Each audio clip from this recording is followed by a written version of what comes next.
vocês? Meu nome é Jeane Araújo, eu sou nutricionista, instrutora do Programa de Aprendizagem do CIE Pernambuco. E hoje eu estou aqui para a gente falar sobre como a alimentação saudável pode controlar os sintomas de ansiedade e melhorar o seu desempenho profissional. Vamos lá? Bom, quando a gente fala em ansiedade, a ansiedade ela tem atingido várias pessoas de diversas idades. Então, o Ministério da Saúde, este ano, nos meses de abril e maio, realizou uma pesquisa, através de um questionário online, com mais de 17 mil pessoas. A idade dessas pessoas variava entre 18 e 92 anos. E a primeira etapa dessa pesquisa revelou que a ansiedade é o transtorno mais presente na população pesquisada, em torno de 88,5%. Então, a gente fica pensando como esses impactos vão ocorrer, o impacto da ansiedade vai ocorrer nas nossas relações, como vai impactar no nosso desempenho profissional. Então, esses impactos acontecem a partir dos sintomas físicos e mentais que o indivíduo apresenta. Esses sintomas variam entre dificuldade do sono, as pessoas apresentam muita insônia, apresentam náusea, vômitos, dores de cabeça forte e recorrente. Apresentam também uma certa irritabilidade, impaciência. Algumas pessoas ficam menos empáticas, isso compromete as relações no dia a dia. Existe um comprometimento também do comportamento alimentar. Algumas pessoas ingerem alimentos de forma mais compulsiva, enquanto outros têm a falta de apetite. E a gente sabe que todos esses sintomas somados, eles podem comprometer o nosso raciocínio, a tomada de decisão, a produtividade. E aí, pensando no jovem, vai comprometer ainda a sua atuação acadêmica, inclusive nas suas escolhas, as escolhas que ele precisa tomar com relação à vida acadêmica, à vida profissional. Mas quando a gente pensa em sintomas de ansiedade, quando a gente pensa em doenças, saúde, a gente precisa pensar como está a nossa alimentação. E aí eu te faço uma pergunta. Como está a sua alimentação? Espero que esteja excelente. Você sabia que a gente não pode pensar em saúde física e mental sem pensar na saúde intestinal?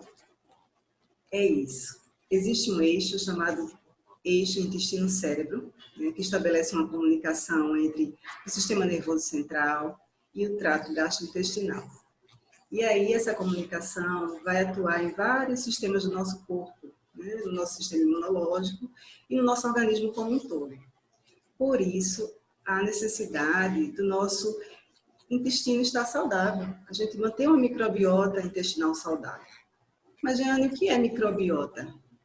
Microbiota seria o conjunto de micro-organismos presentes no nosso trato gastrointestinal.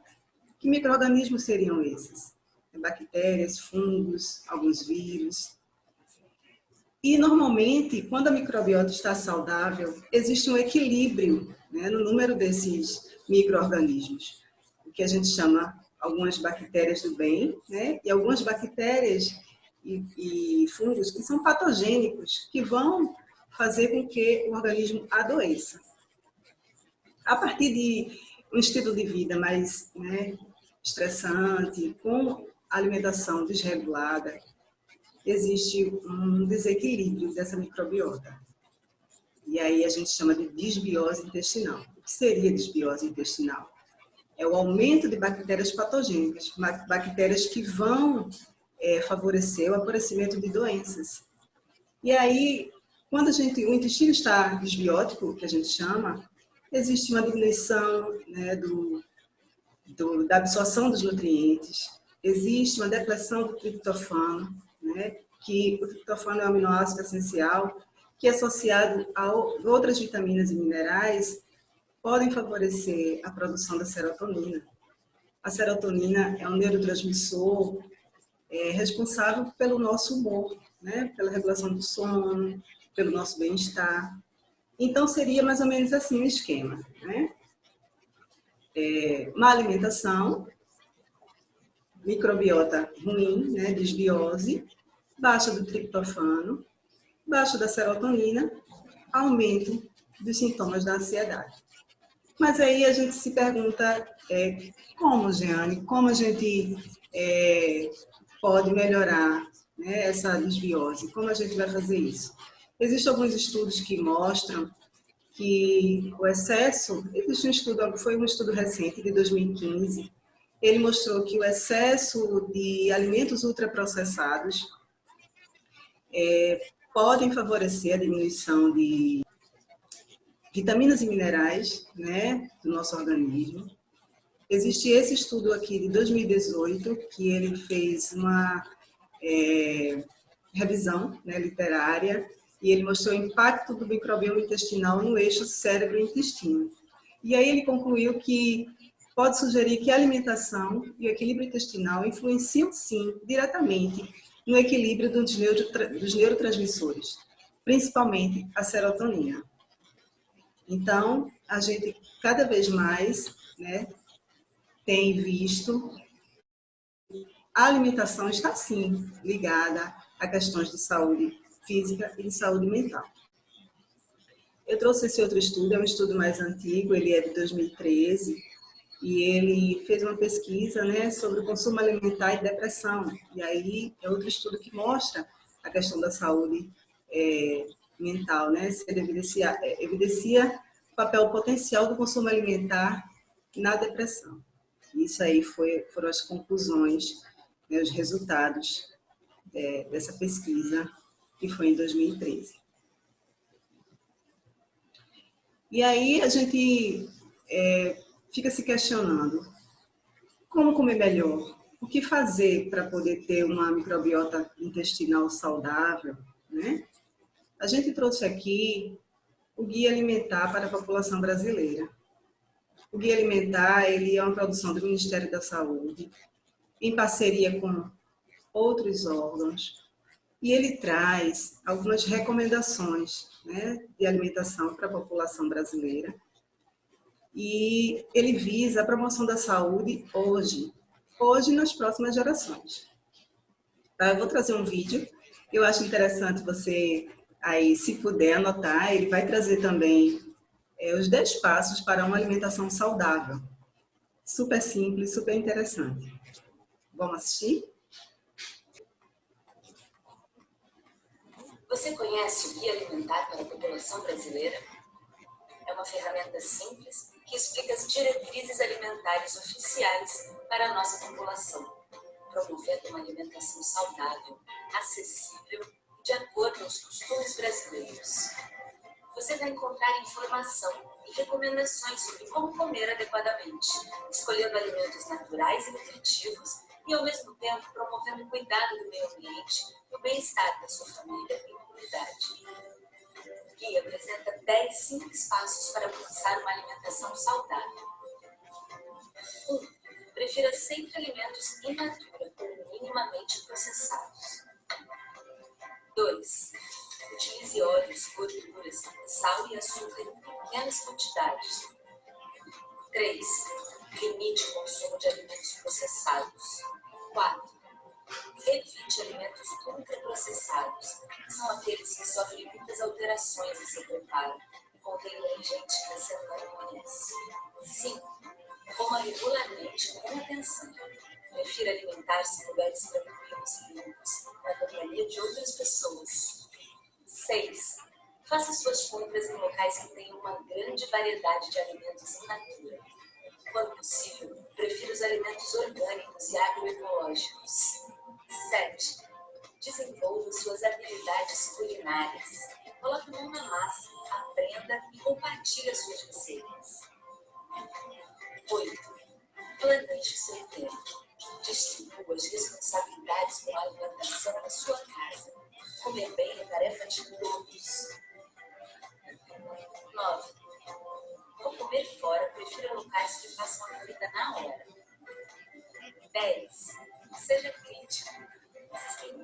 inúmeros mitos e publicidade enganosa em torno da alimentação. Avalie as informações que chegam até você e aconselhe seus amigos e familiares a fazerem o mesmo.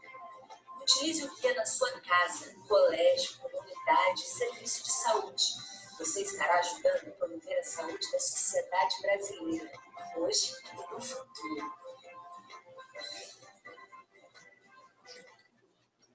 Então, o Guia Alimentar, ele trouxe aí algumas orientações, né? E uma delas é que a gente faça dos alimentos in natura e minimamente processados a base da nossa alimentação. E o que seriam os alimentos in natura? Seriam aqueles alimentos que são consumidos na sua forma natural, né? A partir da colheita, ele chega da mesma forma na mesa do consumidor. Então, a gente tem aí os vegetais, né? Frutas e verduras, a gente tem as raízes, os tubérculos, os ovos. Os minimamente processados são aqueles que passaram por algum tipo de processo, né? Mas que não adiciona nenhum tipo de componente à sua forma. Então, quais processos seriam esses, né? Limpeza, né, do alimento, moagem, pasteurização, resfriamento. Então, no grupo desses alimentos estão as farinhas, né, que passam pelo processo de moagem, os grãos, feijão, arroz, porque são polidos, né, embalados e chegam na mesa do consumidor. O Guia Alimentar fala que a população deve consumir com moderação, né, alimentos processados. Quais seriam esses alimentos, né? O que seriam alimentos processados? Os alimentos processados, eles são alimentos que têm a adição de açúcar e sal em sua composição.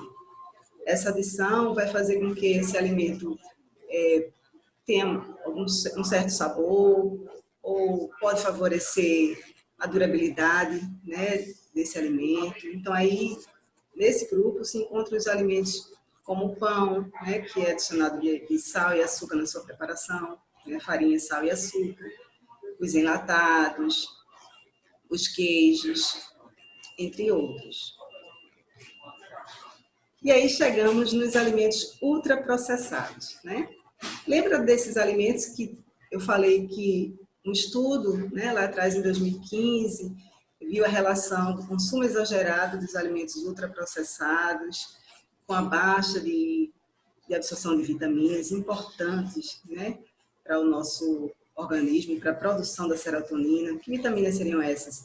Vitaminas do complexo B, B6, B12, zinco, selênio, né? Vitaminas e minerais.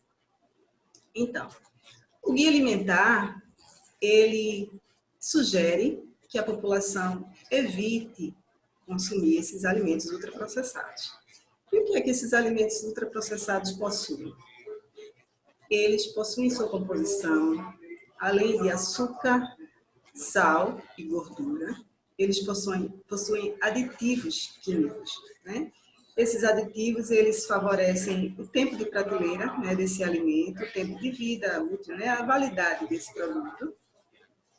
Muitas vezes eles agregam um certo sabor, eles tornam o alimento mais palatável. Só que esses aditivos, eles têm alguns estudos que relacionam esses aditivos ao aparecimento de algumas doenças, inclusive o câncer, né? Então, Jane, como eu vou identificar esse alimento ultraprocessado? Quais são os alimentos ultraprocessados? Como eu posso saber? Você vai precisar ler os rótulos. Mas, no geral, esses que estão aparecendo aqui são todos ultraprocessados, né? Refrigerantes, biscoitos, as linguiças, salgadinhos, né? Eles são riquíssimos em açúcar, sódio, gordura. Mas, os que não estão aqui, como é que você conhece? Você vai ler o rótulo.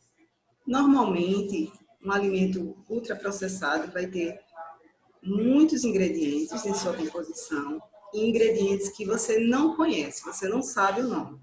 Geralmente, quem conhece aqueles nomes que estão na lista de ingredientes são nutricionistas ou profissionais que que atuam nessa área alimentar. Mas, quanto maior o número de ingredientes e quanto mais ingredientes que você não conhece tiver, você deve evitar esse produto. Se você pega um produto que na lista de ingredientes ele tem farinha de trigo, açúcar, temperos naturais, sal, todos esses alimentos você conhece, né? Então, esse é um produto que você deve consumir, porque você sabe que você está comendo ali comida. Mas quando você pega um produto, que você olha o rótulo e vê na lista de ingredientes um monte de nomes que você não identifica, né? Que são aqueles antes que a gente fala, né? Os antes, acidulante, espessante, conservante, então, e vários outros aditivos, vários outros componentes que você não consegue identificar, esses alimentos devem ser evitados. Mas por que, Jeane? Porque o excesso deles vai trazer malefícios à sua saúde.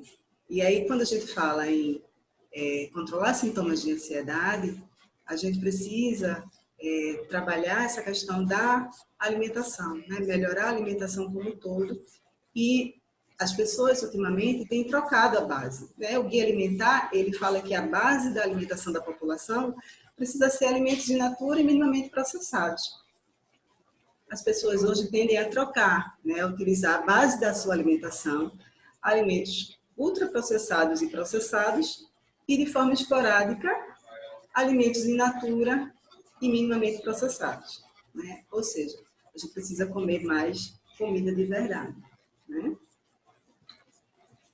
E aí a gente, fazendo a retrospectiva do que a gente viu aqui, a alimentação natural está sim associada a melhores níveis de serotonina, ou seja, pode sim melhorar, né, a saúde intestinal e pode melhorar os sintomas da ansiedade, melhorar o humor, o sono, a sensação de bem-estar.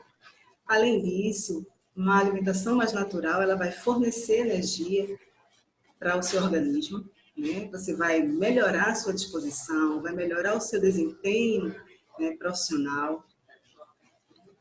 Então, é importante a gente lembrar. Primeira coisa, cuidar do intestino. Então, como eu cuido do intestino?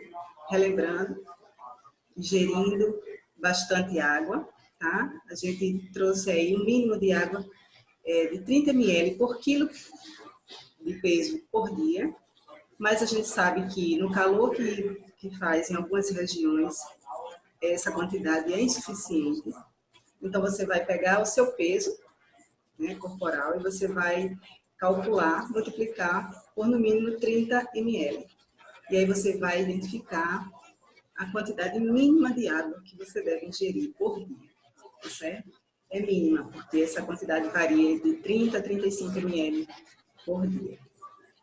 Um outro ponto importante é diminuir o consumo de alimentos ultraprocessados, né? A gente viu isso ao longo, né, da aula.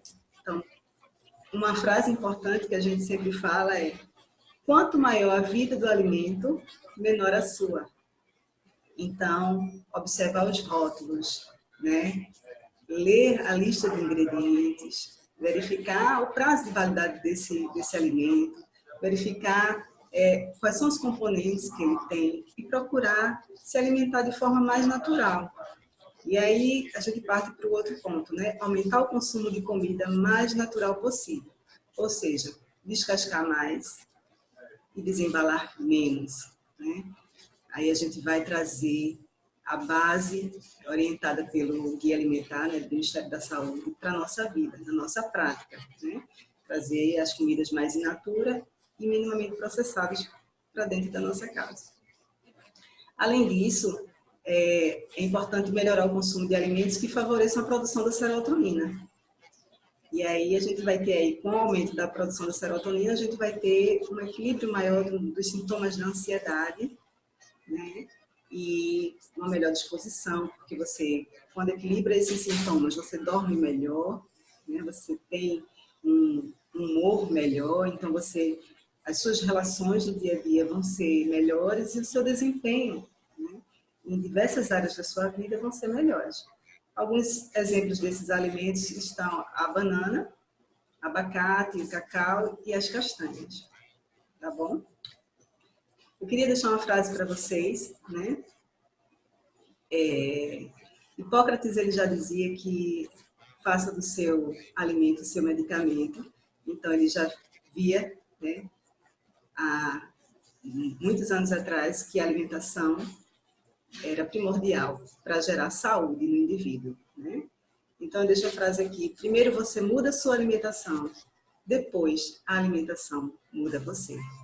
É isso, pessoal. Ficamos por aqui. Espero que vocês tenham gostado. Até mais.